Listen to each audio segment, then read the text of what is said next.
राहुल गांधी ने सचिन पायलट को फाइनली एक बड़ी जिम्मेदारी दी है, एक ताज पहनाया है। और इसके बाद से आमतौर पर यह चर्चा होने लगी है कि क्या वाकई में अब किसी बदलाव की सुगबुगाहट हमें नजर आ रही है क्या कांग्रेस में। तमाम लोग इस बात की चर्चा कर रहे हैं। सचिन पायलट के साथ एक टीम भी मैदान में उतरी है। इसमें कन्हैया कुमार का भी नाम है तो इमरान प्रताप गढ़ी का भी। और कुल मिलाकर इसे कांग्रेस का एक मास्टर स्ट्रोक भी बताया जा रहा है। हालांकि यूं तो बहुत सारे राज्यों को लेकर के यह ऐलान हुआ, वरिष्ठ पर्यवेक्षकों की सूची आई, लेकिन उन सब के मद्देनजर एक राज्य की सूची पर नजरें जाकर ठिठक गई। राज्य कौन सा? वही राज्य केरल, जहां से शशि थरूर भी आते हैं और केसी वेणुगोपाल भी। क्या होने जा रहा है कांग्रेस में? कौन सा ताज पहना दिया गया है सचिन पायलट को और इसके लोग सियासी मायने क्या निकाल रहे हैं? सारी बातें जरा विस्तार से। नमस्कार, मैं स्वप्निल और आप मुद्दा देख रहे हैं। दोस्तों आगे बढ़ें उससे पहले वही छोटी सी अपील। मुद्दा इन दिनों एक गंभीर आर्थिक संकट से जूझ रहा है। एक तरफ हमारे मेन बैंक अकाउंट बीते कई महीनों से फ्रीज चल रहे हैं, तो दूसरी तरफ हमारे 2.5 साल पुराने चैनल को हमसे लंबे समय तक छीन कर रखा गया था। ऐसे में डे टू डे ऑपरेशंस में मुद्दा को काफी मुश्किलों का सामना करना पड़ता है। लिहाजा आपसे गुजारिश है, यदि आप चाहें, यदि आप सक्षम हो तो मुद्दा की छोटी छोटी मदद जरूर कीजिएगा। इसके लिए आप स्क्रीन पर दिख रहे QR कोड या फिर कि नीचे दिख रहे UPI नंबर का इस्तेमाल कर सकते हैं। अब आगे बढ़ते हैं। दोस्तों सबसे पहले तो आपके स्क्रीन पर एक पत्र है ऑल इंडिया कांग्रेस कमेटी का, और इस पत्र में जो वरिष्ठ पर्यवेक्षकों की, ऑब्जर्वर्स की सूची है वो जारी की गई है। हालांकि इसके नीचे जाहिर सी बात है संगठन महासचिव है केसी वेणुगोपाल, उन्हीं के दस्तखत है और मल्लिकार्जुन खड़गे के आदेश से यह सूची जारी हुई है। लेकिन इसमें दूसरे नंबर पर जरा ध्यान से देखिए, केरल जो गृह राज्य है केसी वेणुगोपाल का, वहां पर सीनियर ऑब्जर्वर्स की सूची में कौन कौन से नाम हैं? एक नाम है सचिन पायलट का, दूसरा नाम है KJ जॉर्ज। कौन है ये कर्नाटका सरकार में मंत्री हैं। उसके अलावा इमरान प्रताप गढ़ी और कन्हैया कुमार, ये 4 नामों की सूची केरल के लिए जारी की गई है। अभी थोड़ी देर पहले हमने आपको असम के सीनियर ऑब्जर्वर्स की जो सूची जारी की गई थी उसके बारे में बताया था। अब बात केरल की जरा करेंगे और समझने की कोशिश करेंगे कि ये वेणुगोपाल के लिए क्या वाकई में कोई खतरे की घंटी है। दरअसल 2026 इस साल में जो चुनाव होने हैं, इनमें 2 राज्य बेहद महत्वपूर्ण हैं कांग्रेस के लिए। कांग्रेस की अभी 3 राज्यों में सरकार है और 2 राज्यों में सरकार बनने की संभावनाएं हैं। कौन से हैं वो 2 राज्य? निश्चित तौर पर एक तो असम है और दूसरा केरल। केरल में अब तक परिपाटी रही है कि गवर्नमेंट्स रिपीट नहीं हुआ करती थी लंबे समय से, लेकिन पिछली बार इस मिथक को तोड़ दिया LDF ने। और इस बार कांग्रेस को उम्मीद है कि चूंकि 10 साल की सरकार हो गई है LDF की, तो इस बार कांग्रेस के नेतृत्व में जो धड़ा वहां पर चुनावी मैदान में है, यानी कि UDF, वो चुनाव जीत सकता है। उसकी चुनाव जीतने की प्रबल संभावनाएं हैं। और आप सब जानते हैं केसी वेणुगोपाल का गृह राज्य तो है ही, केसी वेणुगोपाल के ऊपर इसकी जिम्मेदारी भी है। जाहिर सी बात है, पूरे देश के वैसे तो संगठन की जिम्मेदारी है और संगठन की जिम्मेदारी केसी वेणुगोपाल के कंधों पर जब से है, तब से संगठन दिन दूनी रात चौगुनी किस तरीके से तरक्की किया है या फिर कि उसका किस तरीके से बंटाधार हुआ है, ये बताने की, कहने की शायद हमें तो जरूरत ही नहीं है। इन सब के दरमियान उसी केरल से आते हैं शशि थरूर साहब भी।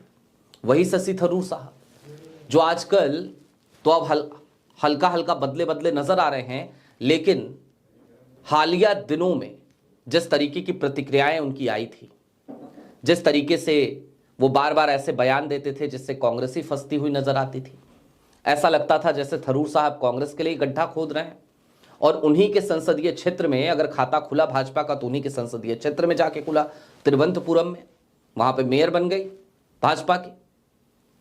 तो वो शशि थरूर साहब भी केरल से आते हैं और उन सब के सामने कांग्रेस ने, राहुल गांधी ने सीनियर ऑब्जर्वर के तौर पर किनको उतार दिया? सचिन पायलट को। किनको उतारा? केजे जॉर्ज को। किनको उतारा? इमरान प्रताप गढ़ी को, कन्हैया कुमार को। और ये चारों चेहरे बेहद मायने रखते हैं, खास तौर पे सचिन पायलट। लिहाजा हम सचिन पायलट पे ही पहले बात करेंगे। बीते लंबे समय से कांग्रेस के तमाम कार्यकर्ताओं के बीच भी इस बात की प्रबल इच्छा है और यहां तक कि कई सियासी पंडित भी खुलकर यह कहते हैं कि सचिन पायलट केसी वेणुगोपाल को रिप्लेस करने के लिए सबसे मुफीद चेहरा है और यदि कांग्रेस अलग अलग संगठन महासचिव बनाती है तो हिंदी बेल्ट में सचिन पायलट को जिम्मेदारी दी जानी चाहिए। अब जाहिर सी बात है, केसी वेणुगोपाल आज की तारीख में एक पावर सेंटर है कांग्रेस के, उनको यूं एक झटके से तो किनारे नहीं किया जा सकता और ऐसे में मौका यही है, यानी कि केरल का चुनाव। और केरल के चुनाव में जीत की जब प्रबल संभावनाएं दिखाई दे रही हैं, उसी वक्त पे असम से कहीं ज्यादा केरल में जीत की प्रबल संभावना है कांग्रेस की। असम में 19-20 हो सकता है, लेकिन केरल में हालिया दिनों में लोकल बॉडी इलेक्शंस में भी यूडीएफ ने शानदार प्रदर्शन किया है। बात इतर है कि गोदी मीडिया लगातार भारतीय जनता पार्टी के जीत का डंका बजा रही थी, कह रही थी देखिए क्या शानदार प्रदर्शन भारतीय जनता पार्टी ने किया, लेकिन वहां पे शानदार प्रदर्शन निश्चित तौर पर यूडीएफ का रहा। तो उस केरल में जहां पर जीत की प्रबल संभावना है, वहां पे सचिन पायलट को उतारने के अपने मायने हैं। पहली चीज तो ये कि केसी वेणुगोपाल के गढ़ में सचिन पायलट अगर सीनियर ऑब्जर्वर है, इमरान प्रताप गढ़ी अगर सीनियर ऑब्जर्वर है, कन्हैया कुमार सीनियर ऑब्जर्वर हैं, केजे जॉर्ज सीनियर ऑब्जर्वर हैं, तो इनमें सबसे वरिष्ठ नेता के तौर पे सचिन पायलट ही हैं। और सचिन पायलट यदि सीनियर ऑब्जर्वर हैं और उनके नेतृत्व में यदि वो केरल में जीत दिलाते हैं कांग्रेस को, बतौर पर्यवेक्षक अपनी बड़ी जिम्मेदारी वहां पर निभाते हैं, तो इसका क्रेडिट सचिन पायलट को मिलेगा। केसी वेणुगोपाल और शशि थरूर, उन दोनों के लिए कैसे खतरे की घंटी है, अब जरा उसको समझिए। बतौर संगठन महासचिव, बतौर जनरल सेक्रेटरी ऑर्गेनाइजेशन 6वें साल में प्रवेश कर चुके हैं केसी वेणुगोपाल और इन 6 सालों में अक्सर ही केसी वेणुगोपाल से इसको लेकर यह मांग उठती रही है समय समय पे कांग्रेस कार्यकर्ताओं के बीच में कि केसी वेणुगोपाल के रहते हुए कांग्रेस का संगठन मजबूत नहीं हो पा रहा है। लिहाजा जरूरत इस बात की है कि केसी वेणुगोपाल को उनके पद से मुक्त किया जाए, उनको कोई और जिम्मेदारी दे दी जाए और कम से कम वहां पर किसी ऐसे व्यक्ति को लाकर बैठाया जाए जो संगठन को मजबूत कर सके। दूसरा, बार बार जब भी कांग्रेस चुनाव हारती है, उसका तमगा किसको दे दिया जाता है? जाहिर सी बात है, जवाब है राहुल गांधी का। राहुल गांधी को हर बार हर हार का श्रेय कांग्रेस पार्टी की भारतीय जनता पार्टी भी देती है और देश की main stream media, Pomeranian media, गोदी मीडिया वो भी देती है। लेकिन दूसरी तरफ बतौर संगठन महासचिव क्या केसी वेणुगोपाल की कोई जिम्मेदारी नहीं है? क्योंकि केसी वेणुगोपाल के सर पर कभी भी हार का ठीकरा नहीं फोड़ती। आप कभी भी जाकर के मेन स्ट्रीम मीडिया में देखिए या फिर कि भारतीय जनता पार्टी की तरफ देखिए, क्या कभी भारतीय जनता पार्टी ने यह कहा कि कांग्रेस का संगठन कमजोर है और इसकी जिम्मेदारी केसी वेणुगोपाल की है?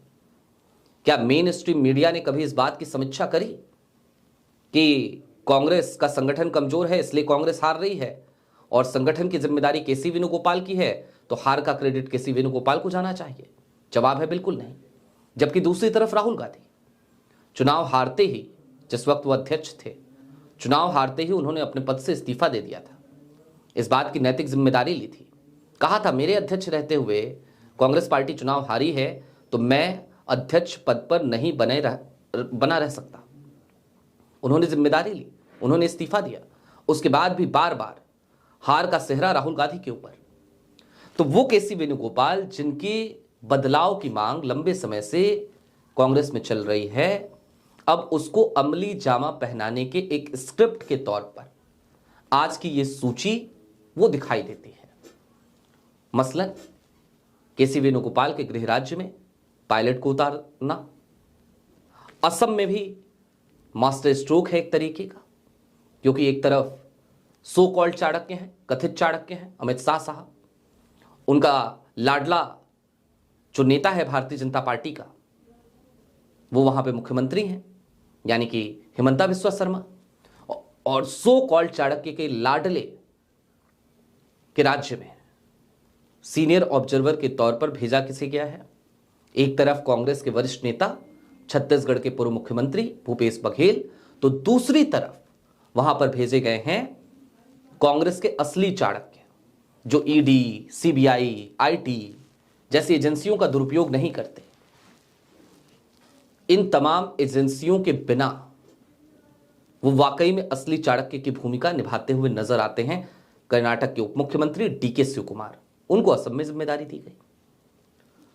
तो कुल मिलाकर अब चलते चलते इस बात को समझिए कि कांग्रेस में बड़ी तेजी से आज की तारीख में परिवर्तन होते हुए थोड़ा बहुत तो हमें दिखाई दे रहा है।